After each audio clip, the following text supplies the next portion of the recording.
अच्युतं केशवं कृष्णदामोदरं रामनारायणं जानकीवल्लभं।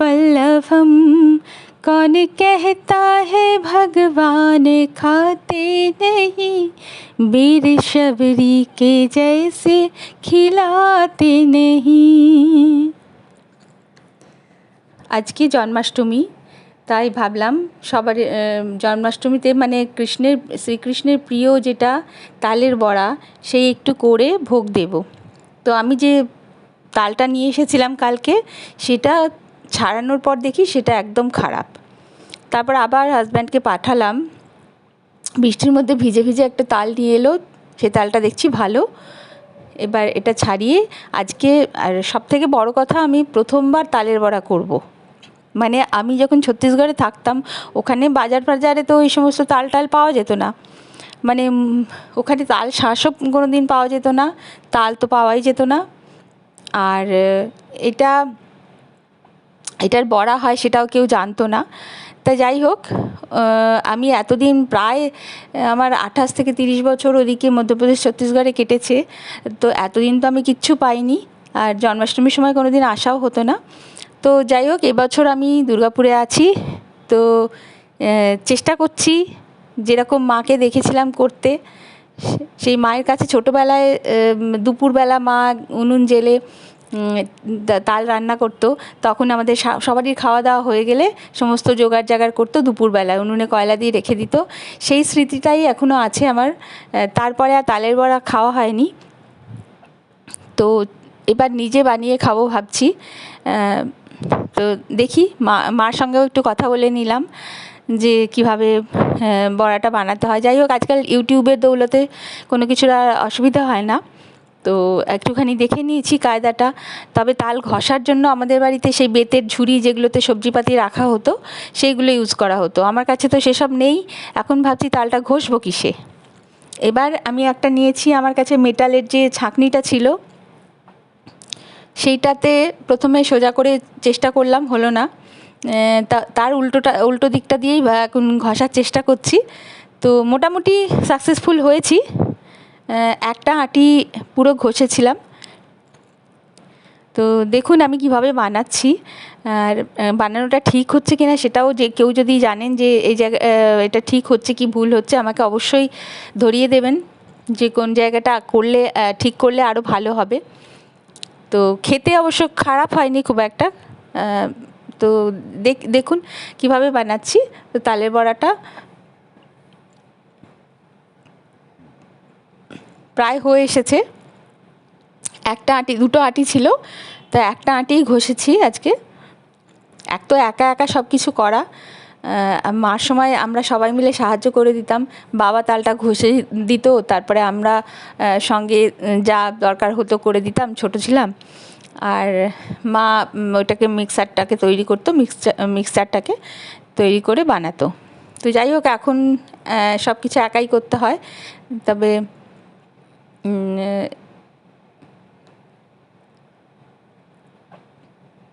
একটার থেকে অনেকটাই বেশ পাল্প বেরিয়েছে।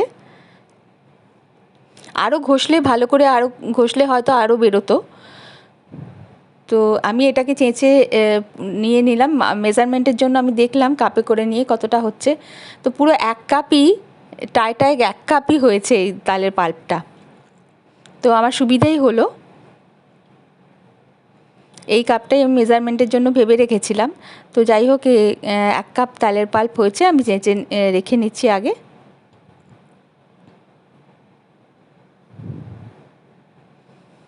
দেখুন, এবার আমি নিচ্ছি 1 কাপ তালের পাল্প তো হয়েছে, আর 1 কাপ চালের গুঁড়ো, আর 1/2 কাপ সুজি নিয়েছি।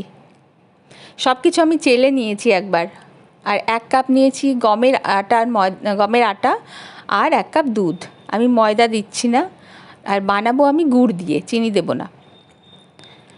চিনিটা শরীরের জন্য অনেকেই অ্যাভয়েড করেন, তো আমিও গুড় দিয়ে, যেটা গুড় দিয়ে সম্ভব হয় আমি সেটা গুড় দিয়েই করি। এবার একটা মিক্সিং বোল নিলাম,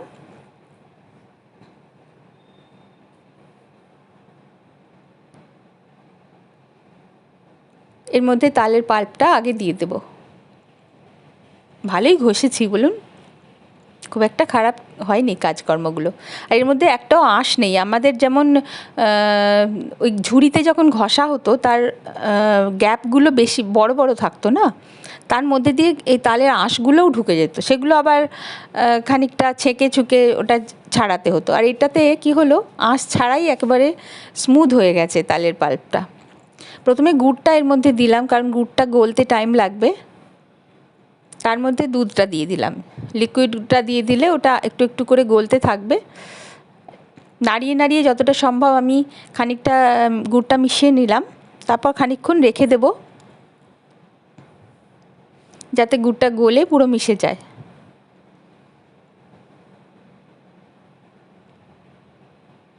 এবার এটা রেখে দিয়ে তারপরে গুড়টা গলে গেলে তারপরে আবার মিশিয়ে নিয়েছি ভালো করে। একটু আধটু ভেতরে রয়ে গেছে, সেগুলো তো মাখার সময় আবার ঠিক হয়ে যাবে। এর মধ্যে সুজিটা সব থেকে আগে দিলাম, কারণ সুজিটা দেওয়ার পরেও ওটা লিকুইডটাকে টানবে, ওটা একটু ফুলবে আর কি। তো সবার আগে সুজিটা দিয়ে মিশিয়ে নিলাম।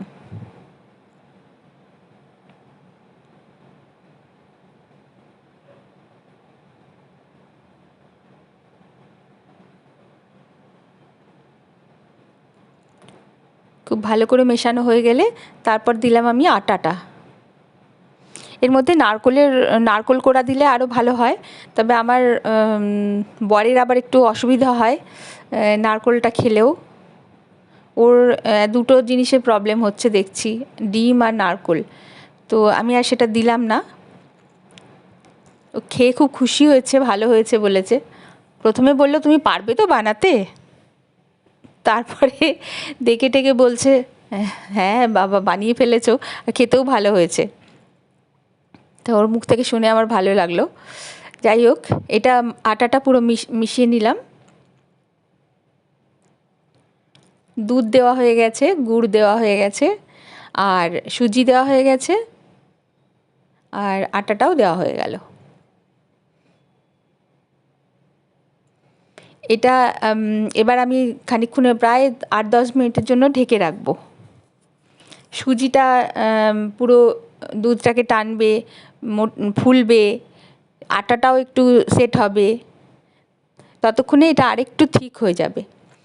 আচ্ছা, চালের গুঁড়োটা এখনও দেওয়া হয়নি। চালের গুঁড়োটা আমি নিয়েছিলাম 1 কাপই, কিন্তু সবটা দিলাম না, আমার মনে হলো একটু বেশি হয়ে যাবে, তাই অর্ধেক মতো, 1/2 কাপ মতন চালের গুঁড়ো দিলাম। এখন বর্ষাকাল তো সমস্ত কিছু অবশ্যই চেলে ইউজ করবেন, কারণ এইসব জিনিসগুলো ভীষণ পোকা হয়। আমি অবশ্য ফ্রিজে রাখি সব সময়। এবার সমস্ত কিছু মেলানোর জন্য আমি খুব ভালো করে হাতটা পরিষ্কার করে নিয়েছিলাম। হাত দিয়ে পুরোটাকে ফেটানোর মতন করে খানিকক্ষণ মেশালাম। তো এমনিতেই দেখছি এটা গাঢ় গাঢ় হয়েছে, তো আর একটু পাতলা হবে। এটা আরও 10 মিনিট রাখার পরে আর একটুখানি ওটা সেট হয়ে গেলে তারপর বুঝতে পারবো কতটা আরও দুধ দিতে হবে। এর মধ্যে দিলাম একটু মৌরি। মৌরির গন্ধটা খুব ভাল লাগে মালপোয়াতে, তালের বড়াতে, এই সমস্ত জিনিসে মৌরির গন্ধটা খুব ভালো যায়।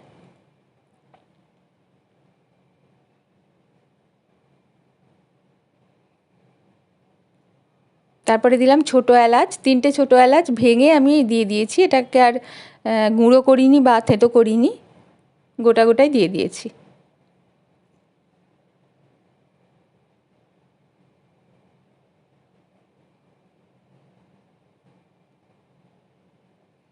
এলাচটা গুঁড়ো করে নিয়ে দিলে আরও ভালো হবে, ভেতরের গন্ধটা আরও সুন্দর যাবে।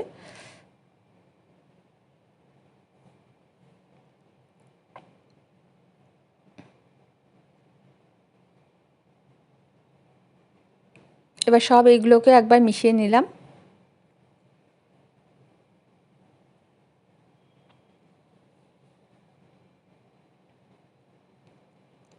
এবার ঢেকে 10 মিনিট রেখে দেবো। 10 মিনিট পরে এই অবস্থা হয়েছে, সামান্য একটুখানি এটা ফুলে গেছে, আরও টাইট হয়ে গেছে। তো এটাকে একটু স্মুথ করার জন্য আমি এবার আরেকটু টেস্টটা ভালো হওয়ার জন্য আমি 2 চামচ দিলাম কনডেন্সড মিল্ক।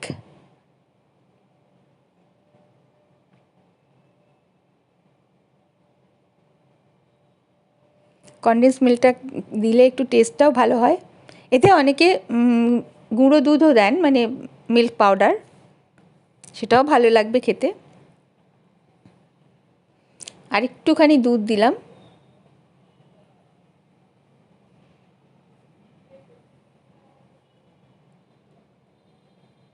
এবার খুব ভালো করে এগুলো সব মিশিয়ে নিতে হবে।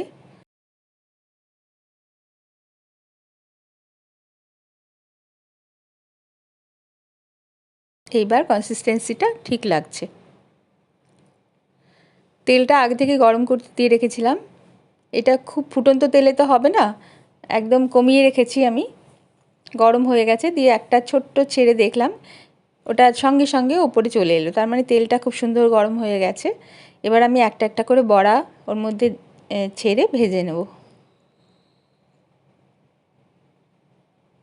আরেকটু আমার মনে হচ্ছে আরেকটুখানি ঘন হলে বোধহয় ভালো হতো, কারণ শেপগুলো ঠিকমতো গোল আসছে না আমার। যাই হোক, বড়া তো তৈরি হয়ে গেছে, আর আমি খুব খুশি। প্রথমবার বানিয়েছি, একদম খেতেও ভালো হয়েছে। বহুদিন ধরে আমার তালের বড়া খেতে ইচ্ছে করছিল, যদিও এখন মিষ্টির দোকান টোকানে কিনতে পাওয়া যায়, কিন্তু নিজে হাতে বানিয়ে খাওয়ার মজাটাই আলাদা। যাই হোক, এইভাবে ভেজে নিলাম। একদম শেষে যখন একটু লাল হয়ে যাবে দুদিকটাই, তখন একটুখানি বাড়িয়ে ওটাকে, রঙটাকে একটু গাঢ় হয়ে যাবে, তখন ভালো করে বাইরেটা ভাজা হয়ে যাবে। এইটা আমি পরে আর ভিডিও করা হয়নি, আমার পুজো করার পরে এই ছবিটা তুলেছি। তো কেমন হয়েছে আমার তালের বড়া আপনারা অবশ্যই জানাবেন। আর দেখতে থাকুন, আমার চ্যানেলটাকে সাবস্ক্রাইব করবেন, ভালো লাগলে লাইক শেয়ার করবেন, আর সঙ্গে থাকবেন। জয় শ্রীকৃষ্ণ। খুব ভালো থাকবেন সবাই, জন্মাষ্টমী খুব ভালো কাটান। আবার দেখা হবে। নমস্কার।